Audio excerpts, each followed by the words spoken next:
MDH biryani મસાલા, પારંપરિક બિરયાનીનો અસલી સ્વાદ। असली मसाले साच साच MDH કરવામાં આવી અને તે ઐતિહાસિક ગણવામાં આવી રહી છે। હવે જે છે તે ચંડોળા તળાવ વિસ્તારની કાયાપલટ થવાની છે। ત્યારે હવે એ સમજીશું કે શું કામ આ કાર્યવાહી કરવી પડી છે।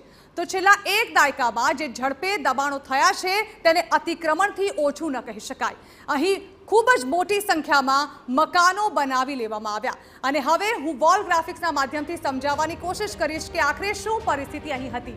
તો કિંજલ, જે પ્રકારે આપણે આ ગ્રીન બોર્ડર જોઈ રહ્યા છીએ, એ ગ્રીન બોર્ડર જે છે તે 2010ની આ પરિસ્થિતિ જે છે તે 2010ની પરિસ્થિતિ છે। અહીં જે આ બડા તળાવ છે, ચંડોળા તળાવ, તેની આસપાસ જે છે તે આ ગ્રીન બોર્ડર 2010ની આ પરિસ્થિતિ છે। છોટા તળાવની આસપાસ પણ આપ જોઈ રહ્યા છો કે આજે તળાવની ચારે બાજુ જે છે તે બાંગ્લાદેશીઓ દ્વારા ગેરકાયદે દબાણો ઊભા કરવામાં આવ્યા હતા।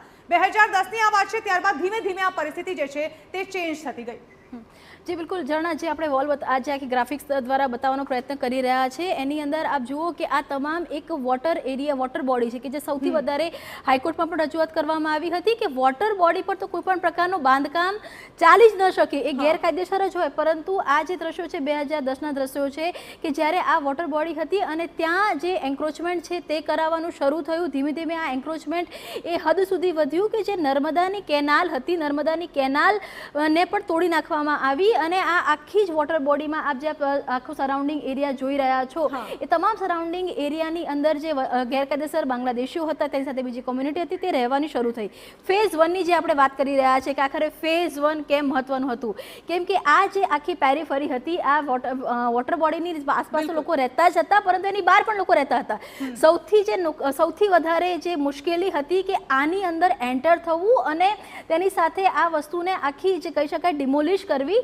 સૌથી મોટો જે ભાગ છે 80% ભાગ જો આપણે પ્રશાસનની માનીએ તો આ આખા જ વોટર બોડીની આસપાસ ઘૂસણખોરો હતા, તેમાં પણ ઘૂસણખોરો હતા અને તેમાંથી 80% ડિમોલિશ કરવામાં પ્રશાસનને સફળતા મળી છે અને એ સૌથી મહત્વનું બાબત એટલે પણ બની જાય છે કેમ કે 3 દાયકાથી પણ વધારે સમયથી આ વોટર બોડી હતી। 3 દાયકાની તમે વાત કરી, હું પીસીઆર ટીમને કહીશ કે હવે નેક્સ્ટ સ્લાઇડ જે છે આપણે દર્શકોને બતાવીએ કે ત્યારબાદ 2021ની શું સ્થિતિ હતી। તો કિંજલ, આ જે ઓરેન્જ બોર્ડર છે 2021ની સ્થિતિ છે, જાણવા માંગીશું 2021માં અહીં શું થયું। देखो आज आखी पेरीफरी है ये धीरे धीरे एन्क्रोचमेंट है ते थई रह्युं हतुं। प्रशासन द्वारा सौथी प्रयत्नों करवामां आव्या। जाणे आपने याद हशे तो नरेंद्र मोदी ज्यारे गुजरातना मुख्यप्रधान हता 2007 में सौथी जे मोटी एक आखी जे केम जे अत्यारे डिमोलिशन केम्पेन आपणे जोयुं एनाथी पण मोटी मूवमेंट ए समय थई हती, परंतु अनफोर्च्युनेटली हाईकोर्ट द्वारा स्टे करवामां आव्यो અને તેના કારણે આ જે પેરીફરી છે તેની અંદરની તરફ પણ જે લોકોનો વસવાટ છે, રહેઠાણ છે તે સતત વધતા ગયા અને આખરે આ એક પ્રકારનો કહી શકાય કે નેક્સસનો એક એવો અભેદ કિલ્લો બની ગયો કે તેને કેવી રીતે તોડવો એ પ્રશાસન સામે પણ ખૂબ મોટો સવાલ ઊભો થઈ ગયો। બિલકુલ, અને 2025ની સ્લાઇડ પણ આપણે જોઈએ। પીસીઆર ટીમ 2025ના આપણે એ સ્લાઇડ બતાવીએ, દર્શકોને ખબર પડે કે ત્યારબાદ ઉત્તરોત્તર પરિસ્થિતિ કેવી રીતે બગડતી રહી। કિંજલ, देखो आप जुओ कि आ आखी जे रेड लाइन है એટલે કે आप जुओ कि जे आखी वॉटर बॉडी की लेक है तो लेक मात्र नाम पूरતું રહી ચૂક્યો હતો, લેક જેવો કોઈ વિષય રહ્યો જ ન હતો। જ્યારે ડિમોલિશન થયું હતું આપણી ટીમ પણ સતત ત્યાં હતી કે જે વોટર બોડીની અંદર મંદિરો પણ બનાવી દેવામાં આવ્યા હતા। આપ સ્ટ્રેટેજી સમજો કે જ્યારે પણ કોઈ મંદિર છે જે તે સમય મંદિર બનતા હતા કેમ કે મંદિરો એ એક આસ્થાનું કેન્દ્ર છે અને જો મંદિરોને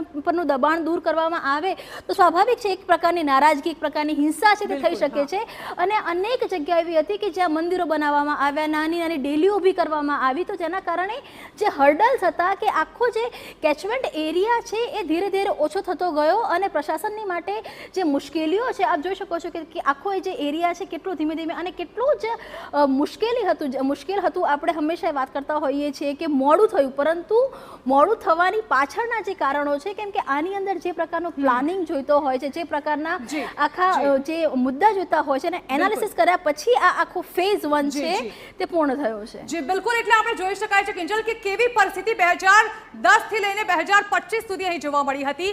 લગાતાર ધીમે ધીમે દબાણ જે છે રીતસરનું અતિક્રમણ કરવામાં આવ્યું અને તે હવે નેસ્તો નાબૂદ થઈ ચૂક્યું છે અને હવે ત્યાં ફેઝ 2ની કામગીરી થશે। કાંકરિયા કરતાં પણ વધુ સુંદર અને વધુ મોટું તળાવ બનશે। આ સાથે જ સમાચારોમાં હાલ રોકાઈએ બ્રેક માટે। MDH કિચન કિંગ મસાલા રસોડામાં હોય તો આપણે કંઈ પણ બનાવી શકીએ છીએ। રીંગણાનો ઓળો, બટેટા ફુલાવર, ભીંડી મસાલા અને બીજું ઘણું બધું। MDH